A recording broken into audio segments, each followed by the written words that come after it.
Content warning. On this podcast, we discuss sensitive issues, including but not limited to swearing, tasteless jokes, situations of a sexual nature, and drug use. This podcast is not intended for children. Quick disclaimer.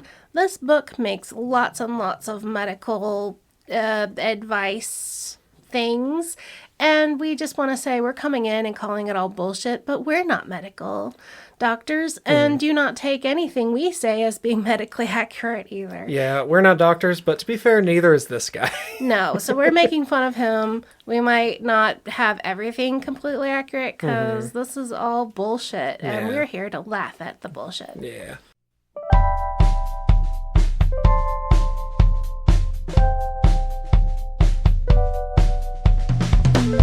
Welcome to BiblioWrecks, where we read the worst stories the world has to offer. I'm Bam Bam. And I'm Bugs. Hey, Bugs.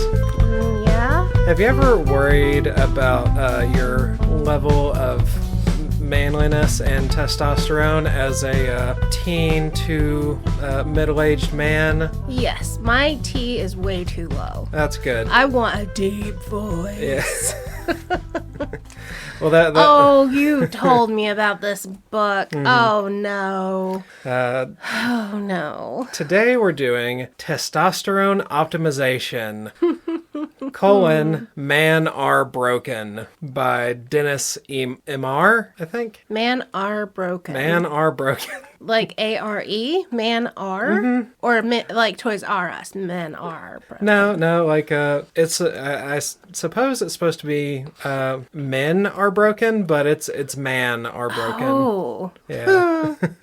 Is this the Alex Jones? No. They're killing the men and suppressing their testosterone because they want better men. Soy boy, blah. Kinda a little bit, but not quite into that space. Like, it dips a toe into that space, but not... Oh, okay. Yeah. So I believe this is originally written in Icelandic or whatever they speak in the Netherlands. Because the guy who wrote it is from the Netherlands. I think he currently lives in Athens, and most of his social media stuff is in another language. So I couldn't really dig up anything on him at all. So English as a second language. Or was this translated? I believe it was translated. Oh, okay. I mean, if it was translated, like, you just put it into Google and translated it direct, it's pretty good if that was the case, but I think, I'm not sure exactly how it was translated. Like, most of it's pretty cohesive as far as just, like, reading it and it being a fairly sensible sentence. Okay, so it's not as bad as some of our other books where, obviously, English is a second language and they didn't have an editor help them clean it up. Yeah. Gotcha, okay. This book is a series of bottlenecks. The further you go, the smaller the bottleneck gets until there's just no one reading it, or just me reading it. I'm convinced no one else has read this. It was written just for us. Yeah. This book purports that ice baths, fasting, and eating veggies is bullshit for increasing testosterone, which... I agree. Yeah, I agree, yeah. Yeah. I don't think that will do anything for your testosterone. If it did, all of the trans men would just be doing that Yeah, and instead would be of ripped TRT. and very happy. And then, first quote, everything... Shit, if that worked, I could be heavy tea. I would be growing a beard. I eat all the veggies. Yeah. First part, whenever he starts getting into it, basically everything is too complex for a big crowd to understand, but for you, the reader... You special person. You can understand this if you have a IQ higher than 100. Yes, I am 101 and reading this book. Yep. Sign me up, bro. This book really, really pisses me off the way it uses studies. Because most of the claims in this book aren't...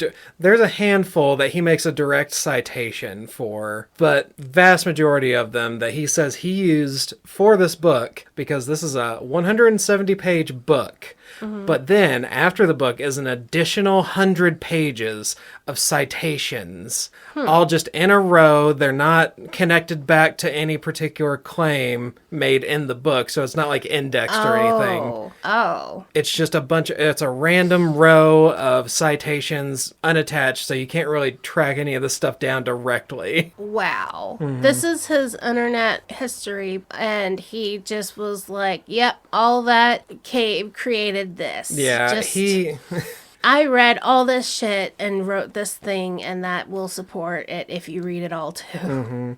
Yeah, he really threw the kitchen sink of studies at this entire concept. And I looked through a handful of the studies, and most of them, from what I can gather, he has read and extrapolated something that is not directly related to the study to make a claim about something else. Which I bring up a couple of the studies. So This sounds like he has a very unique set of skills on how to not read it's research studies. pretty much. So, beginning of the book, obligatory disclaimer. He lets the reader know that this is for education and entertainment. Right. So this is going to be some hard-hitting facts. Yeah. If you try to follow this stuff and get no results. You're not allowed to sue him, even if whatever stupid shit in this book lands you in the hospital. Now, let me ask you, do you experience these? Difficulty gaining muscle, no morning erections, sleep problems, increased body fat, men's titties, bad intestines. The worst intestines. Right. Daily. Fatigue, aging skin, loss or thinning hair, infertility, erection problems, which he's already brought up once. Yeah. Difficulty making choices, living in your head, mood swings, anxiety/irritated, depressive feelings, poor memory, lacking ambition. Turn page. Nope, not done. Lacking self-confidence, indecisive, unfocused, addictive behavior, such as porn, alcohol, video games, and food. Needing permission to do something, and lack of direction and joy in life. Midlife crisis. Midlife crisis, yeah. Are you in a midlife crisis? Have you hit 40 and dislike where you are physically and professionally and personally? Right, but also casting a massive net. That is a huge net. Huge. And it's just like the thing with the studies. Like the thing with the studies is... Gosh, I can't remember. I'm brain dead. Did he use a really broad range of studies to try to make his point? Like they were disparate and weird, not focused? There was a lot of them. I bring up a couple of them, but I skimmed through the list of sources in the back, and like one of them was like baboons. Like it was a baboon study.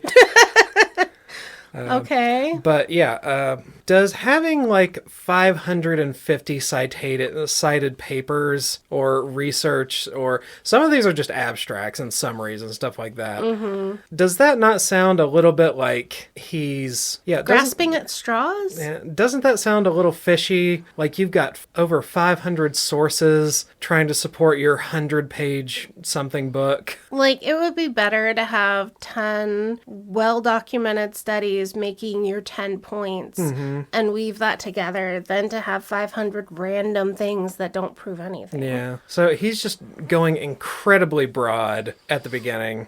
He also brings up that things that could be affected by low testosterone. Our book also says testosterone is linked to assertiveness, risk-taking, self-assurance, vitality, competitiveness, and ambition, when really it should be saying those things are popularly associated with. Also why we don't trust teenage boys. Right. Because they get a lot of it and they have those things and it's can be harmful in those amounts. And he also brings up in this section polarity of your relationship. What the fuck does that mean? So basically, it's the opposites attract thing. So there's going to... Basically, he's saying that one person's going to be masculine, the other one's going to be feminine, regardless of actual sexual orientation. Yeah. So if you're a weak man, you're going to get a domineering wife, and she's going to browbeat you to death. Basically, is what he's saying.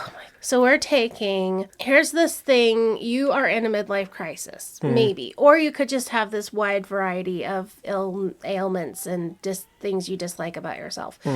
And then we're going to say, that's why you have a wife you don't like.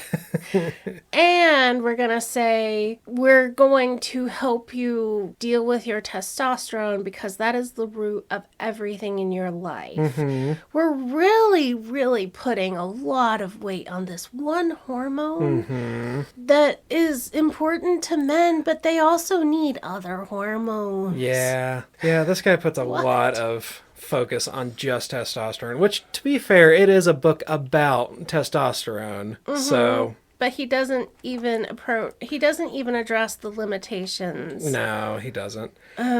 He's one of those, this is the secret. I have the secret to everything. Yeah, and I hate those people.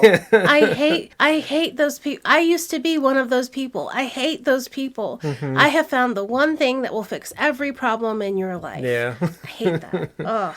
He claims research shows low testosterone is associated with lower age mortality, which is why women live so much shorter lives than men. No, women live longer lives. They live much longer, and they have much less testosterone. Yeah. If you're trying to make a correlate there. That dies right on its face. That's why I didn't feel the need to go into most of these studies, is because regardless of what they say, most of the stuff that's in this book, number one, is just obviously incorrect, and number two, incoherent even to the other stuff that he brings up in the book. Right. He also associates success with high testosterone with men like Elon Musk, Steve Jobs, or Richard Branson. Don't know who Richard Branson is. I think he's one of those guys who founded, do you have your phone? Yeah. Pull him up, because I think he actually is like a tech billionaire. Oh. Well, I mean, that fits because that's what the other two are. But it doesn't really matter. He doesn't go into them. But he does guarantee that they have high levels of testosterone. Because he just because they're successful. Medical report and knows this. Yeah, he doesn't give any of this information. He just guarantees it without possibly knowing the real information. Good grief. Yeah. See what I mean? It's a series of bottlenecks. The further you go, the dumber it gets. And you'd never, anyone reading this will never get this far, most likely. But if they do, they won't get much further than some of this next stuff. So I told you this one thing the other day about the projection chart that went in reverse. And I was like, how do you do a projection in reverse? That's historical data at that point. It's a pretty common trope for these people to bring up the lowering testosterone level and sperm count over time. Over the last 50 years. And they think it must have been higher 150 years ago because it's lower now than it was in the 1950s or whatever. Which super isn't how projections work. No, and... especially if there's an attributed thing that has happened in the last 100 or so years. Right. Because he extrapolates that back and goes back to 1920 and says, oh, they must have had 1,100... fantastic sperm then. Whatever, deciliter or something back then. Oh my God. And no one today has I think national averages. I don't think anyone ever gets any higher than the 700 or 800s. Because there's probably just a max normal human amount. And you're not going to be able to go above that no matter how far back in time you go. Right. So he just doesn't understand how projections work, or just misuses them on purpose. Because I'm already dubious of how projections work for future stuff, much less stuff in the past. Does he think that people having 11 children in 1850 proves they had higher sperm counts? Does he actually try to make a mathematical connection there? No, he doesn't bring that up. He says all the smoking they were doing stopped something called aromatase because of nicotinic acid or something. And that's why they had so much more testosterone or something. I don't know. Smoking's good for you, kids. Yeah. As long as you overlook all the bad stuff. All that matters is we produce more sperm. Because every sperm is sacred. Yeah, he does cite the graphs that he uses here. And also they were in another language, so I don't know exactly what they were saying, but this is my gist of it. Right. But when I looked up the studies, they were, number one, behind a paywall. Yeah. And one of the studies in the summary of the study correlated high BMI to low sperm count, which makes sense because the last 100 years in developed countries, we've gotten increasingly... BMI has gone up. Yeah. And, that comes with health problems. But he, right away, like before you even get a chance, he just refutes that outright, even though the studies he's citing do associate it with that. So he brings up another study, but doesn't cite that one at all, saying that BMI doesn't have anything to do with the sperm count thing. But he is also correlating low T with high BMI.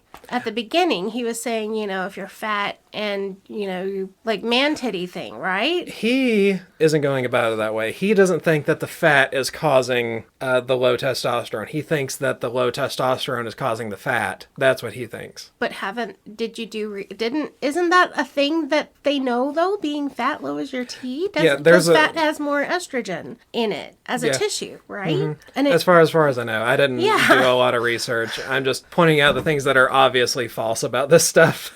Because if I had to stop and research everything he made a claim about in this, I would be here for 6 hours, and I don't want to do that. I just picked out the ones I liked. Okay. So here's the next thing that will fucking send us into the stratosphere of stupidity. Here's a quote. According to ChatGPT, the inaugural testosterone blood test was in 1960. So you couldn't even Google this, my friend. No, you had to go to ChatGPT. ChatGPT is not a search engine. No, it isn't. And it will just give you an answer. It doesn't matter how accurate. It gives you the most statistically likely answer to the question you ask it. Right. It doesn't have to be true. But it will just give you a answer because the little bit of research I did for this, most likely it started around 1935 because that's when it was first. Testosterone was first isolated from bull testicles. Right. And that was in 1935. But it seems like this wasn't all that big a deal and no one cared back in the 30s. So after that, he begins to decry the use of low testosterone medications, that they're only treating the symptom and not the cause, and implies that it's all a scam by Big Pharma. It's kind of like these guys who say that kind of thing about depression medications. Oh, you're only treating the symptom. You're not fixing the source. Yep. Moving on. Okay. He then references his not doctoral experience, like you might think. He references his coaching experience. Like Little League or something? I assume he's like a life coach or maybe like a gym. Oh, not a sports coach. He might be like a gym coach or something like that, is what it seems like. He's a life coach. Yeah. The lowest of the coach forms. So right now, the lowest of all coaches, the life coach.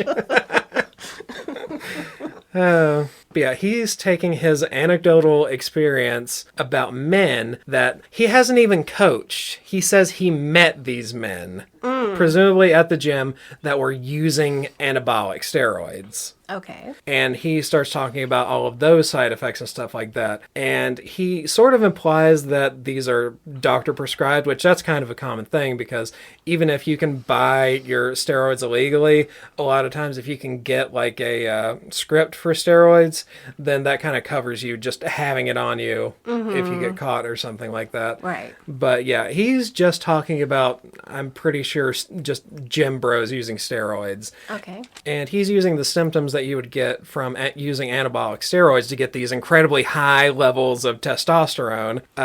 And those symptoms are like heart problems, shrinking testicles, skin issues, low sperm count and quality. Yeah, and maybe too much tea is bad for you. Yeah, it is. Maybe the gains you get in the gym aren't worth it. But he's using that and comparing it to... He's using his experience in the gym with dude bros using roids and talking about it as if it's these people that are getting prescribed TRT from a doctor. What? Because that's an entirely different thing. Yeah, and your levels will be monitored by a doctor. Yeah, because you look at the side effects of TRT, like a lot of similar side effects.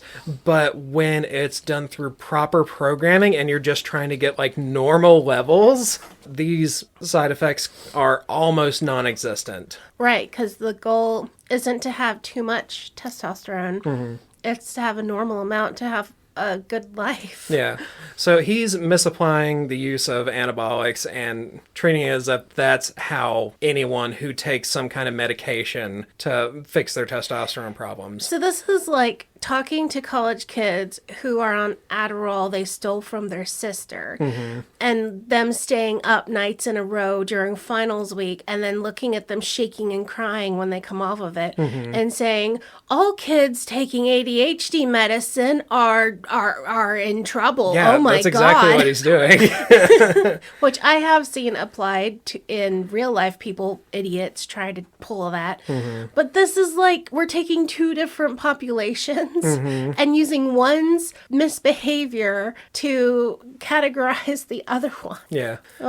He talks about a negative feedback loop. So he thinks that if you take testosterone medication, what's going to happen is your body's going to have no desire or any ability to make its own testosterone, which it's already not doing. So I don't know why that matters. For whatever baseline reason, the body's already not doing that. I mean, that can happen like with melatonin and other random things. Yeah. But I doubt that's the case with testosterone. If the people are already being medicated for it, that just doesn't make any sense. Yeah. So, yeah, like you were saying, he's misapplying one anecdotal data set and Right. applying it broadly to And these everyone. aren't even people he's working with. These are casual acquaintances. Yeah. It sounds that like. are probably improperly using anabolics and fucking themselves up. And he was like, aha, anabolics are always bad, regardless of context. So, one of my favorite chapter names in the early part of the book, Start Thinking for Yourself. But you have to have an IQ of over 100 for Right. this to work. But also, you have two choices. 1, follow the system. 2, think for yourself. Oh my God. But wait. God fucking damn it. No, he hold on. Okay. is trying to use research studies to prove his goddamn Yeah. point, and they come out of the system. Yep. Well, he begins by implying 90% of scientific research has been funded by corporations, means that there's a financial bias, which seems intuitive, I understand. But, for example, who else is going to fund a study on, like, something that could possibly be dangerous in ketchup? Like, there's the same incentive in that thing, or in that kind of thing, that companies would want to have a product that does not directly kill you. These same people also are never advocating broad, huge funding by government for independent research. Yeah. These same people are never saying, you know what? All private research should be publicly funded and then publicly free. These dude bros just are like, I'm going to pull the bullshit out that I want and ignore the rest because it's big pharma, yo. Yeah. So the only solution to that problem is more robust studies over time. And that's really the only solution. Yeah. But if he really wanted to, he could go through these sources or whatever studies he's talking about, and he could be picking at them. He could isolate and pointing out why the what science is wrong. Independent research that's government funded, and then show the comparison between that and privately funded biased research. Right. But he never does that. And he's got this entire book to he has the chance to do that, but he never does that. So 170 pages with which he could have actually done something interesting. yeah. You know who else will sell you testosterone? It's me. I've got entirely too much testosterone. I extract it from my man veins and I sell it on the street corner. Buy yours at bambam.t.buy this now. .com.org. Rawr. Ads. Hello, bad book loving friends. Just updating our socials. We're on Blue Sky now at bugs-bibliorex.bsky.social. We have a Substack at Bugs and Books, and the profile name is Bugs at BiblioWrecks. And of course, our website, BiblioWrecks.com. Drop us a message and check out the content that Bugs works on. She's really good at the social stuff. And let's get back to that bad book.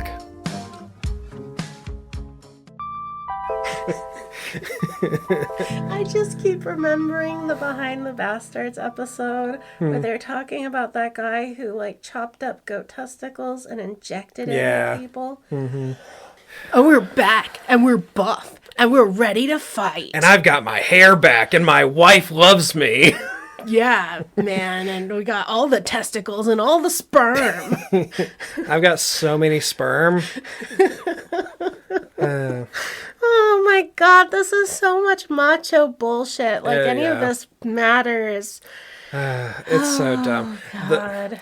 Wait until the end of the book when you find out, like, the impetus behind him writing this book. Oh, it's so dumb. His wife left him. No. Damn. We'll get to it. Okay. But for right now, I bounce around a lot in this book because a lot of it is just, like, ridiculous medical jargon that is basically meaningless to me.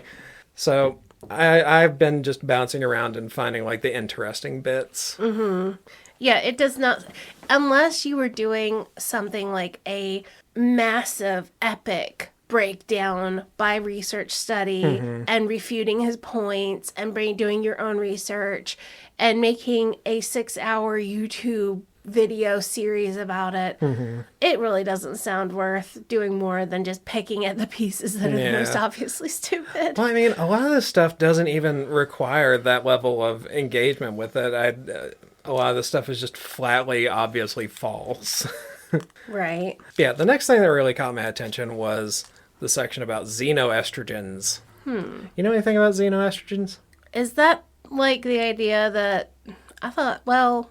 Is it like found in soy and stuff and it's like... No, those are phytoestrogens. Those are later. Estrogens. Then no, I don't. I don't think I've heard of this. Phytoestrogens are like a particular pet peeve of mine. I go into that later.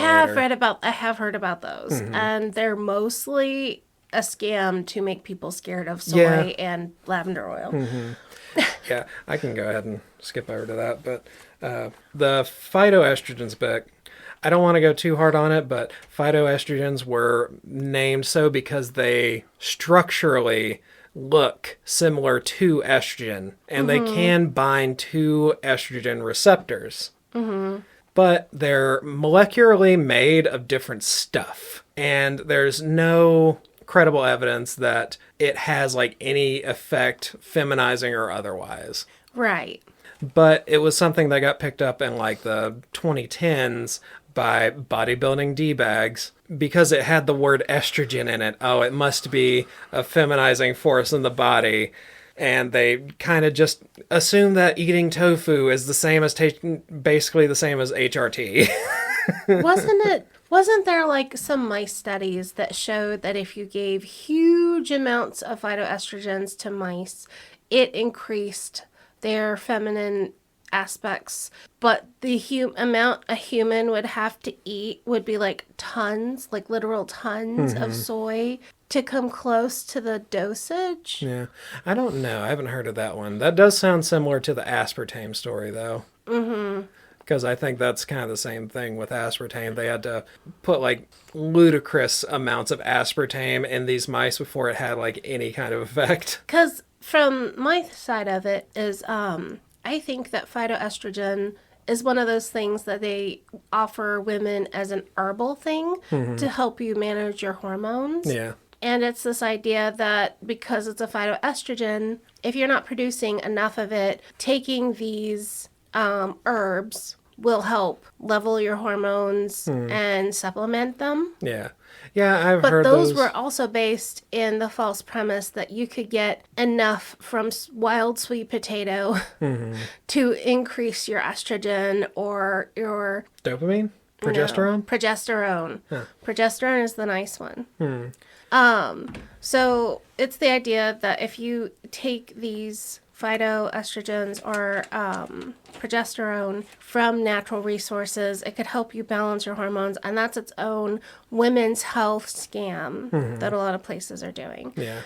But they ignore the fact that the dosage is the poison. The poison is the dose. Or the medication. Or the medication, because they are using mouse studies that use huge quantities of these things. Yeah. Or they will be using synthetic types on mice and then telling you could eat wild yams or soy or whatever to make a difference, when in reality, the amount of any of this stuff you get in food is so small, you would have to live entirely on soy for it to matter. Right.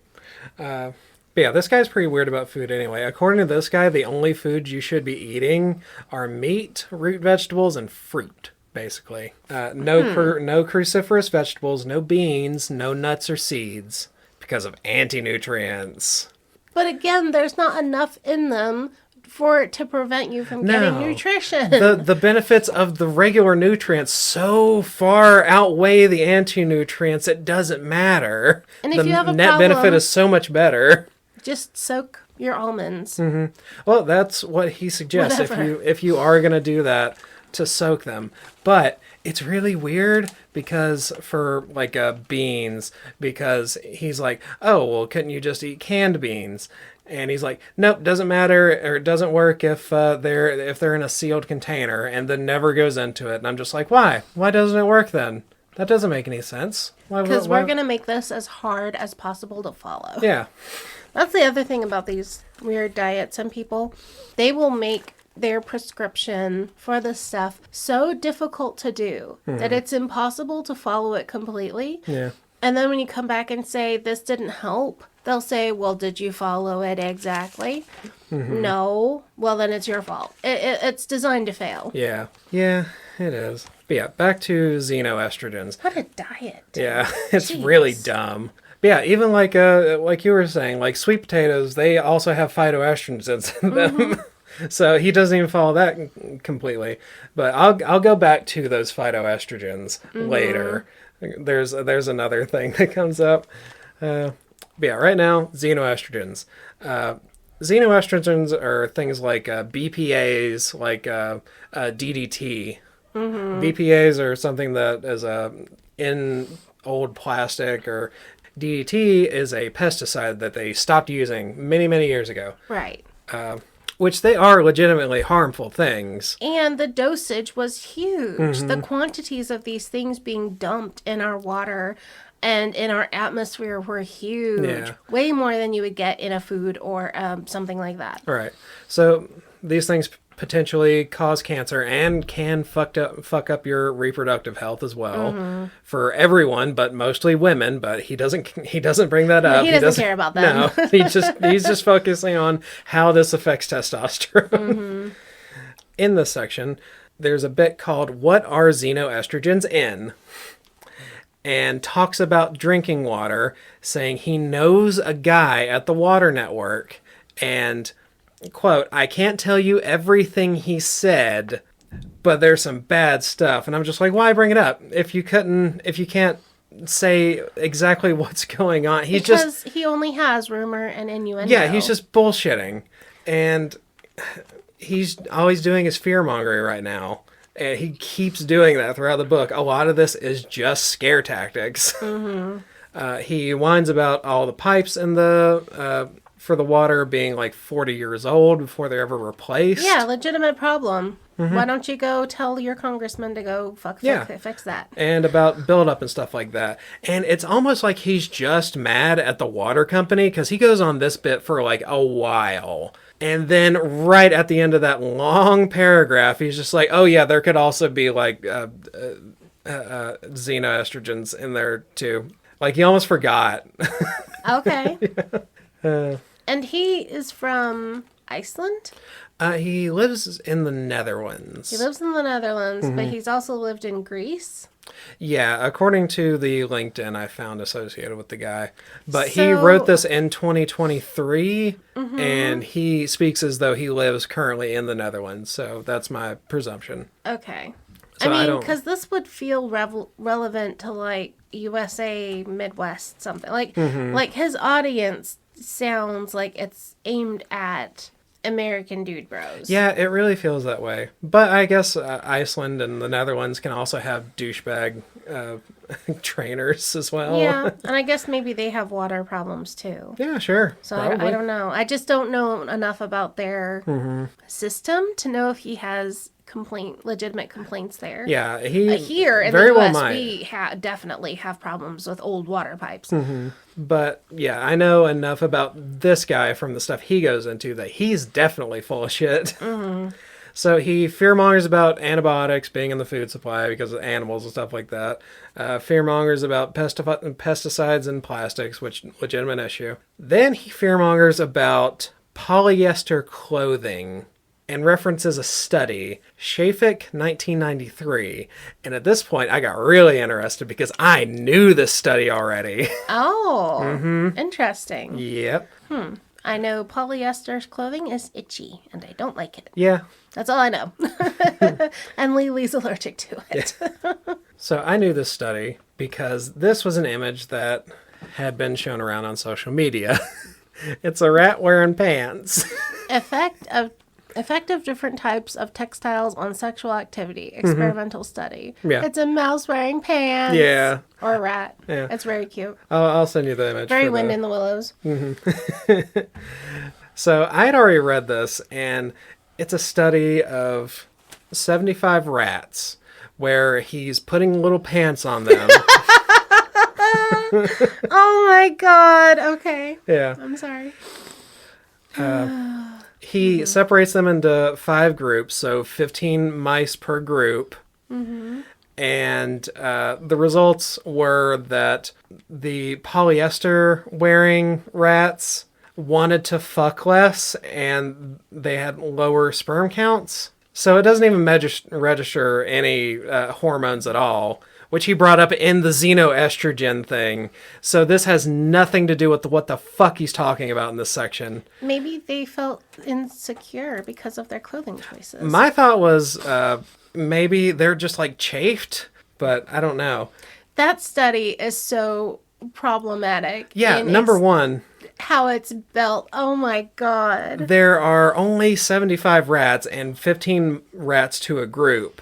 So that could realistically be skewed. You could have just picked 15 not down to fuck rats and stuck them in the polyester group. Yeah. Like, that is so insane. But it's really weird. That study is very funny. That is very funny. Number one, the doctor that was running the study, he thought it was something to do with static fields, just being around your dick and balls, lowering your sperm count. That's where the idea that briefs give you girls and boxers give you boys. What? Is that where that came from? Is that a thing? Yes. I'd never heard of that. I have heard, it was a rumor I heard as a kid, that husbands who wear briefs that cup and like make them warmer would give you girls, and letting them hang loose when you're wearing boxers gives you boys. Oh. Because the heat kills off the boy sperms. That's stupid. It's very stupid. That's really stupid. But then growing up, I looked at people who only had girls and was like, I know what kind of underwear you're wearing.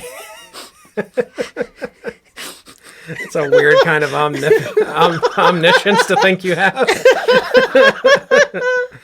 Kids hear and say the damnedest stuff, right? But yeah, he brings up this study as if it's a something, which it really isn't.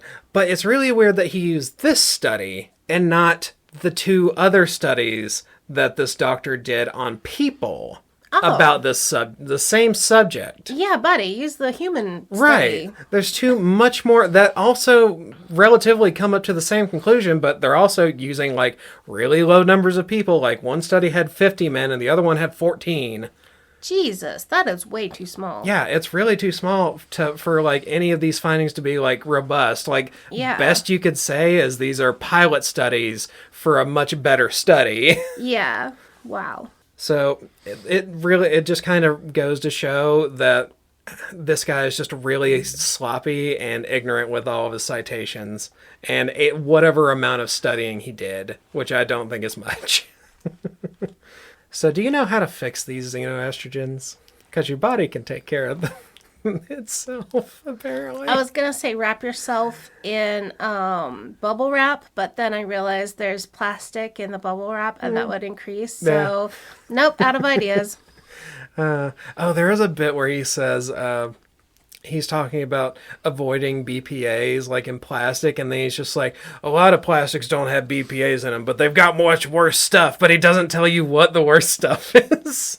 So just don't eat anything that's touched plastic. Yeah, good luck. Good luck, because if you're only eating meat, how do you get meat that's not wrapped in plastic? Right. But yeah, the way to get rid of these xenoestrogens is to... Red light sauna. Nope. Red light sauna. Nope. It's even dumber than that. Darn. It's to let your liver function as it normally does. A real fucking nothing problem if the problem is let your liver do it, right? So he goes on about how the liver detoxifies your body from all these xenoestrogens. It normally does all that work anyway. Right. Yeah, that's its job. Mm-hmm. So he also suggests like taking a bunch of vitamins, which he brings up vitamins B1, 2, 3, 5, and 6, vitamin C, E, choline, copper, magnesium, selenium, and zinc. To optimize your liver, which is stuff that you get in your diet anyway. And also, if you're eating meat, you're getting a lot of that stuff anyway. Yeah, like if you're eating relatively normally, you already have that stuff, and your liver should be fine. Those are things you need to supplement if you're vegetarian, I believe. Yeah, mostly but not the even B vitamins. copper. Yeah. I mean, that's found in loads of foods. So yeah, real nothing issue there. If be afraid. Oh, your liver will do it. Don't worry. Yeah, it's really weird. That is bizarre. And he doesn't have a regimen for your liver aside from a couple vitamins? Nope. So what was the point of all that? I don't know. It was just a fear monger about the shit that happens in everyday living, I guess. I don't know. Weird. It was really weird. Huh. So now we get to testosterone and dopamine. This section is mostly normal. Okay. Because a lot of the stuff in here is relatively fine. Mm-hmm. Which I think you have to in order to couch some of your stupider shit in. So a lot of the stuff is fine. Eat normal, sleep regularly, self-imposed screen time so that you get better sleep and stuff like that and you're not stressed out. Basically just treating yourself well so that your body is healthy so you can produce testosterone normally. Okay. Yeah, I can get behind with that. Yeah. Also, only ejaculate once a week. Because it fucks up your dopamine if you're just coming too often. This sounds like those people who are like, if you ejaculate into a woman, she steals your strength. Oh my god. Yeah, it kind of is. So he tries to couch one of these really stupid ideas into trying to make it reasonable sounding by attaching it to dopamine. Because it's basically like he's treating masturbating like you're doing meth. Like it's going to fuck up your dopamine receptors because you're just having so much fun just jerking it all the time. Okay. No. He also advocates once a week and for 7 days, 4 times a year. So that's like every Sunday and then 7 days in a row, 4 different times a year. Mm-hmm. Sequester yourself from screens, caffeine, sugar, alcohol, nicotine, food, and social contact. Okay. That's fucking crazy. Like, number one, fucking crazy. Number two, who has that kind of free time? So he's just like, you need to go do a fasting retreat thing. Basically. 4 times a year. He's like sequestering himself so his dopamine can heal itself or something. It's really dumb. I've heard crunchy people advised this kind of thing before. Yeah. I just don't see how he could tie it to testosterone. Yeah, it's just... Even dopamine doesn't make sense. Oh, I'm going to starve myself of dopamine for one whole week so that I'm not too excitable when I come back. Yeah. And you'd think it would be the opposite. Starving yourself of dopamine for a full week, coming back, everything. You'd be wanting to do all of it even more. Because that's like a binge cycle. That's not moderation. Yeah. So the guy's weird. Now we're going to get into fear-mongering about cell phones, EMF, radiation. Lovely. So he talks about that stuff lowering testosterone in rats, like a rat study. Do they give mice and rats little cell phones to play on? Because that is even cuter than the pants. All they do is just set a cell phone in a rat tank. No information beyond that. It doesn't tell you whether the Wi-Fi is on. It doesn't tell you whether the phone is on. Anything like that. The rats aren't watching little rat cooking shows and I hope they are. unbuttoning their pants and sitting on the couch and munching popcorn. Same mice, love that. With little tiny mouse beers. Yeah. Yeah, he doesn't even cite the study. He just talks about it vaguely. Okay. But he insists that they're in the book somewhere. And he promises and thinks you should never put your phone near your balls because of this very small rat study. Or to put it on airplane mode. Okay. It's not even EMF. I guess it's Wi-Fi. I don't know, because he also says turn your Wi-Fi router off at night. So it's not the EMF. It's not the radiation. He thinks that it's Wi-Fi doing this. And your phone doesn't have to be on for Wi-Fi to be near you, number one. Right, because it's still coming out of all of your little broadcasty things in your house. Right. So he doesn't make a differentiation between like thermal radiation or ionizing radiation, because ionizing radiation is the one that's the one you need to worry about. So it doesn't make any distinction there, just radiation. Right. You know, just any kind of heat will fuck up your balls. So at this point, wouldn't it be intellectually inconsistent if one were to decry a surplus of plant-based estrogens and synthetic estrogens, and then later suggest consuming another estrogen-heavy product? That would seem a little inconsistent, right? Right, because we're raising T, not estrogen. Right. Yeah. Tell me he doesn't do that. Well, because he's just an idiot. This chapter is mostly about boring bullshit about food until we get to milk. Oh. Is he one of those eat a dozen eggs and drink a quart of milk dudes? No? Oh. I'll let you know. So he thinks that you should be drinking more milk. You know, the shit that comes out of estrogen-filled mother cows. Meant for babies. Meant for babies, yeah. Yeah. So that's really dumb. They never bring that up. All the estrogen-heavy foods that are considered, I don't know, manly. I don't know why milk would be considered manly, but it's also because of the advertising, the got milk advertising in the 90s. Yeah. But no one ever thinks about the amount of estrogen that's in milk, because that's mammal estrogen. You would be more worried about that than plant estrogen. Yeah, because cows are closer to us right. than plants. I never hear anyone bring that up, and he doesn't bring that up. But regular milk just doesn't have enough gut bacteria in it. He names off a bunch of bacteria that you get in raw milk. We're a raw milk aficionado here. Yep, Lovely. He's a real big raw milk guy. He names off a bunch of different healthy gut bacterias. But he doesn't bring up Mycobacterium bovis, the thing that causes tuberculosis in cows and people. Yeah. He also doesn't bring up Salmonella or Listeria or the typhoid you can get from raw milk. Because, yeah, everyone knows there are some good gut bacteria in raw milk, sure. But it's outweighed significantly by the risk, yeah. Yeah, the risk that raw milk presents is just too high to risk. Like you just, the payoff is not enough. Yeah, or else you get one of these diseases that we haven't gotten anymore since we stopped drinking raw milk. That's when he starts citing a Dr. Weston Price. Ever heard of him? I feel like Yes. I think he's been on, he's been talked about on Behind the Bastards. That's the one.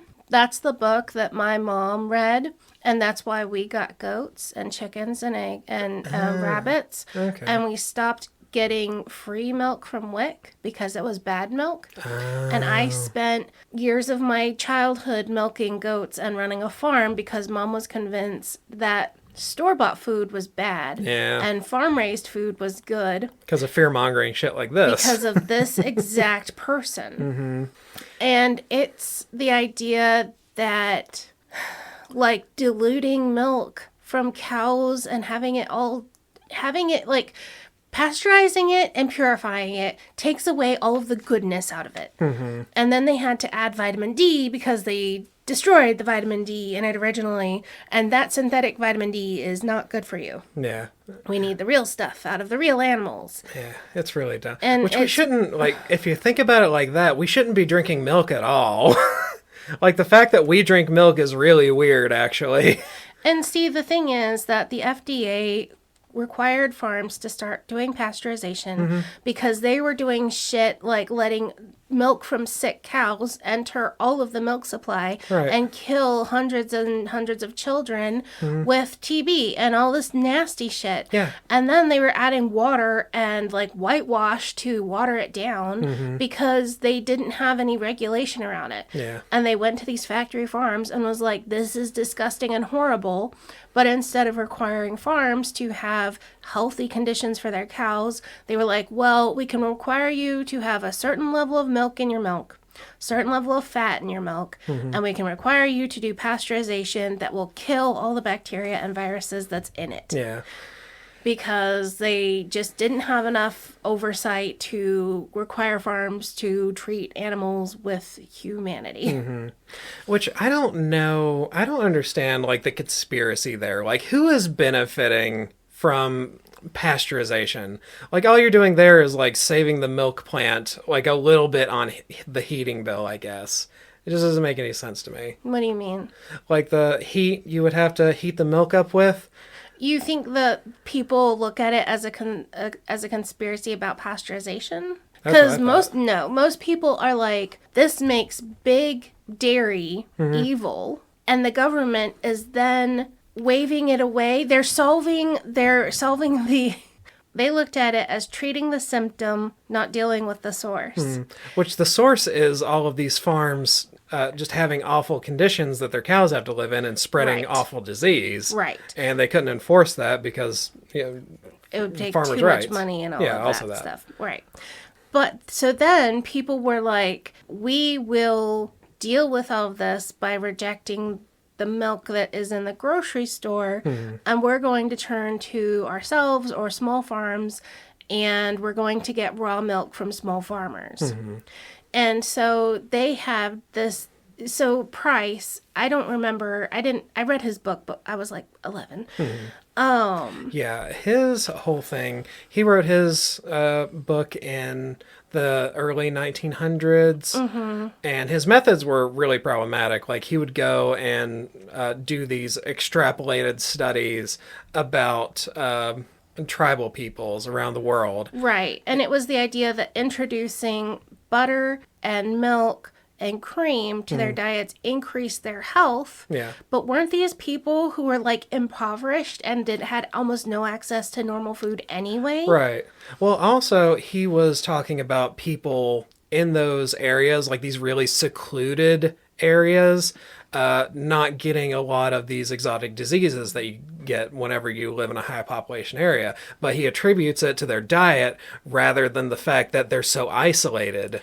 Oh. Because when you live in a society and you're around a lot of people, diseases are just going to spread more commonly. Right. Yeah. But when because you're a lot of these diseases that he was probably looking at are shared by close proximity, like, breathing the same air, using the same toilets. Like, we didn't even have running water and indoor toilets in most of the U.S. in the early 1900s. Right. Most people still used outhouses and wells. Yeah. So, yeah, Weston Price's focal infection theory never took off. Was never accepted by anyone except for cranks and frauds. Was he, I don't know if it comes up in the book or not, but wasn't he also the one who went and saw the Inuit and decided that the amount of cod liver oil that they consumed created their bright, shiny teeth? I believe so, yes. Yeah. I think I came across something about that. Like, his literally did launch an entire industry of people selling raw milk and cod liver oil and chopped up beef liver. Oh, there's an entire thing. It's the Dr. Weston Price Foundation that still propagates all of his stupid shit today. I was reading that back when I was trying to decide whether to vaccinate the kids. And I remember reading it and not being impressed as an adult. Yeah. 11-year-old me was like, oh, wow, of course, this all makes sense because Yeah. I'm 11 and I've never had a science class. Yeah. And then adult me was like, we can try liver oil stuff, but it didn't make any difference. And it's frickin' $40 for a month's supply. Like, it's all so expensive. Yeah. But yeah, another doctor contemporary to Weston Price at the time, Dr. William Jarvis, he basically did, like, for the day, his version of a subtweet and characterized Weston's approach as evangelical rather than scientific. Yeah, absolutely. So even doctors back then weren't buying his shit. Yep. But you know what kind of shit should be bought? It's our liver pills that we're selling now. Not cod liver, it's horse liver. Horse liver oil solves all ailments, and they are a lovely addition to your extra tea. And it polishes your bones, which is something you want. Makes them very shiny. Yeah. Ads. Hello, bad book loving friends. Just updating our socials. We're on Blue Sky now at bugs-bibliorex.bsky.social. We have a Substack at Bugs and Books, and the profile name is Bugs at BiblioWrecks. And of course, our website, BiblioWrecks.com. Drop us a message and check out the content that Bugs works on. She's really good at the social stuff. And let's get back to that bad book. And we're back. Did you buy any of the horse liver oil? It's still Very here. horsey. Take. Very, very clumpy, chompy. My horse died, and I have to do something with it. No. Poor Rowdy. Oh. He's fine. He's fine. Yeah. Although he was not going to be fine on Thanksgiving after he ran away. Yeah, horses got out and ran away. You were so mad. Oh my God, we had to chase him in the cold. Yeah, that was horrible. That's why we make fun. That's why we joke about the horse being dead, because it's a very annoying horse sometimes. And sometimes I've been around that horse for like 20 years, and I feel like I can pick on him. It's fine. Yeah, it's fine. So back to this stupid-ass book. So a lot of this material is used multiple times throughout the entire book. More jargony, unhelpful detail through most of it. But the last few chapters are on sleep, cortisol, and blood tests. Okay. So I'm not really going to go over that because a lot of that stuff is... You need sleep to lower cortisol. Yep. Check that. And when you're getting your blood tested, make sure to get your blood really tested. Oh. I don't know what that means. Extra tested. He makes a big distinction between your total testosterone and your free testosterone. Okay. Yeah. But I don't really care about because one might come back as normal and the other one might not? Mm-hmm. Yeah, something like that. Like your... Or maybe only quacks will test your free testosterone and they'll be the ones willing to sell you... Yeah. extra tea. Yeah, probably something like that. But the final chapter is the more interesting one. It is the 3 character steps for high testosterone. Wait, Wait, Yeah. character steps? So what moral characteristics do you think you could gain that would increase your literal hormones in one direction or another? What? Yeah, this guy has gotten lost in the sauce by this point in the book. What? Wait, what? He's talking at this point. He's got to only be talking about his metaphorical testosterone. Yeah, we are increases. so beyond an actual hormone, an actual chemical. Yeah. Because if moral character could affect your testosterone levels, as I said, all of the trans people would be super happy and be using that. Yeah, he thinks that being a stoic increases your testosterone. Oh boy, it's funny. Stoic. Yeah, he thinks being more stoic and just not worrying about shit, that increases your testosterone. Or maybe he just takes this ideal person and ascribes to them high testosterone. Yeah. I mean, he's already done that. He did that with Elon that. and fucking Steve Jobs. Yeah.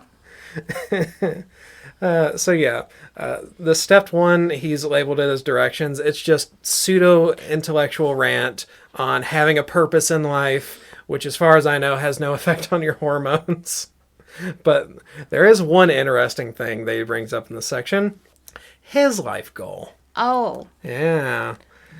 Is to be as rich as Steve Jobs and Elon Musk? No. I mean, if you read between the lines, maybe you get that. But, quote, my life goal, raising the testosterone levels in the Netherlands. And this means kicking against the system because in today's feminist world, testosterone and masculinity are seen as something bad. So nobody thinks that testosterone is like by itself like a bad thing. It's just a hormone. It's required. Hormone. It's required by everyone, men and women. Women also have testosterone. Yeah, it's just to a different live. amount. Right. Yeah. Mm-hmm. So this guy thinks that all of the hormonal chemical stuff has anything to do with feminism, like as a movement. He thinks that criticisms of toxic masculinity are actually criticizing testosterone levels and are actually affecting testosterone levels. Like, oh, you're hurting my feelings. You're lowering my testosterone. Stop. But if you were a stoic, it wouldn't bother you. Right. You have failed, good sir. Failed. But yeah, otherwise, he would just be... like, he's just talking about, like, women in general and feminism. Otherwise, it would just be him trying to spread the good word of testosterone to everyone, regardless of gender. This is just the same Fight Club bullshit of we were raised by women and more women won't help. Yeah, that's underneath all this stuff. It's in there. This guy watched Fight Club as a 12-year-old and was like, more testosterone. That's the answer. That's the answer. So step 2 is action, which all it is just taking action about step 1. All of the things that you want to do or decide what your purpose in life is. It's just like act on it, and that's the entire thing. Is he actually telling people to go to the doctor and get their testosterone tested and then just to get a script for testosterone if it's low? He doesn't want you to get a script. He does think you should get your testosterone checked. And then take his diet advice? Pretty much, yeah. And go without screens for 7 days, 4 times a year. Yep. And only once jerk a week. it once a week. Yeah. Yep. So is he selling a lifestyle? Does he go talk places? So how does he make money off of this idea? Yeah, that's what I was looking into because I was expecting at the end of this there would be like some supplement to solve all of these nonsense Mr. problems. T. Yeah. Trademark not, because that's a character name. Supplement that will make you no longer have a midlife crisis. So I was expecting that. There was nothing like that I could find. Really? Unless it was in the end past all of the studies, which I can check real fast. So he just wrote this as his idea and his thinking of what you should do, and then moved on with his life and went and did something else. Yep. From what I can tell. Wow. He was just wrong for most of a book, and it didn't... Didn't make any difference at all, I guess. And just published it, and then, interesting. I mean, I don't know if that's better or worse than like the Alex Jones who will do the fear-mongering and then sell you the answer to the fear-mongering. Yeah, I feel like in his case, he's just... Yeah, there's nothing. In his case, I think he's just honestly wrong about a lot of shit. Like, he's not trying to fuck anyone over.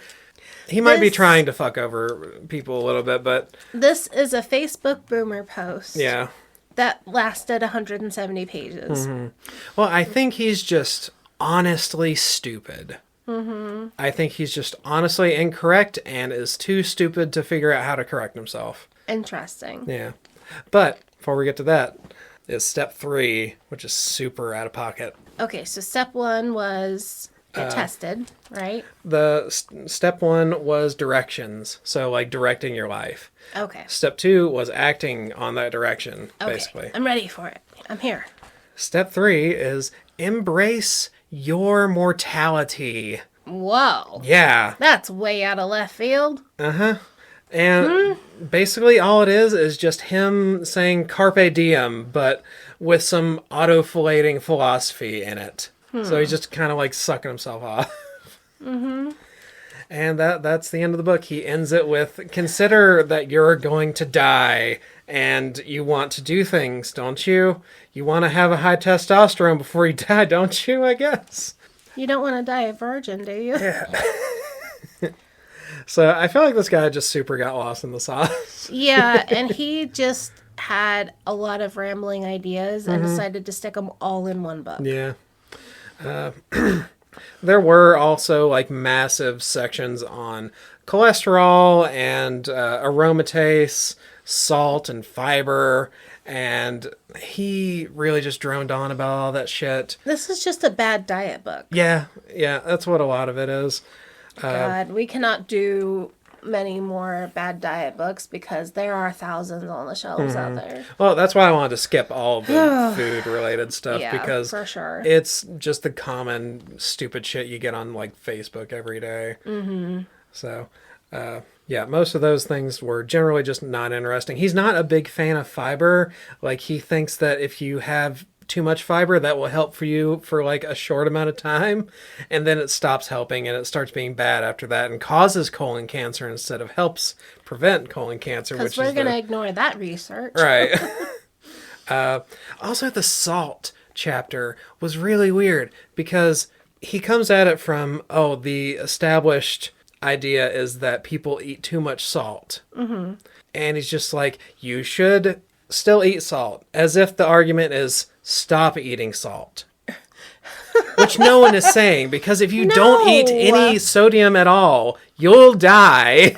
That's really bad for you to be without salt. The idea is that our modern diet, especially like frozen foods and stuff, is so full of salt. Right. You bypass your daily intake needs Really easy. and then you're way above it. Right. And too much salt's bad for you. So he decries against like lowering sodium intake, and then at the end he's like, should you eat infinite salt? And he's like, also no. So you're just saying the same fucking thing as the established medical community is saying. Yeah. You're saying you should get a certain amount. He never says specifically how much salt.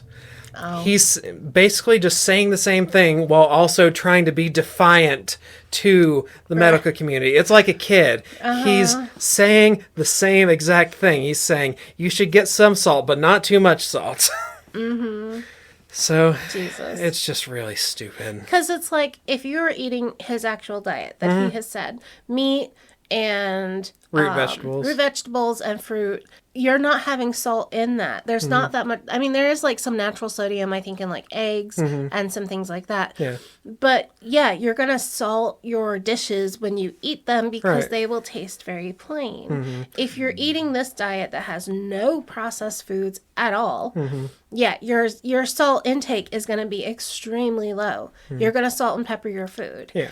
But if you're a normal person who occasionally eats fast food, you've had enough salt for the week. You're fine. But yeah, he does go on about like pink Himalayan salt or sea salt, and he correctly identifies that, that stuff doesn't actually have like any health benefits or anything like that. Really? I was expecting him to be all over the sea salt and Himalayan salt. Yeah, like I said, he does couch a lot of this shit and correct stuff, like ice baths don't really do anything for you. Shit, what was the other one? I can't remember what it was. It doesn't matter.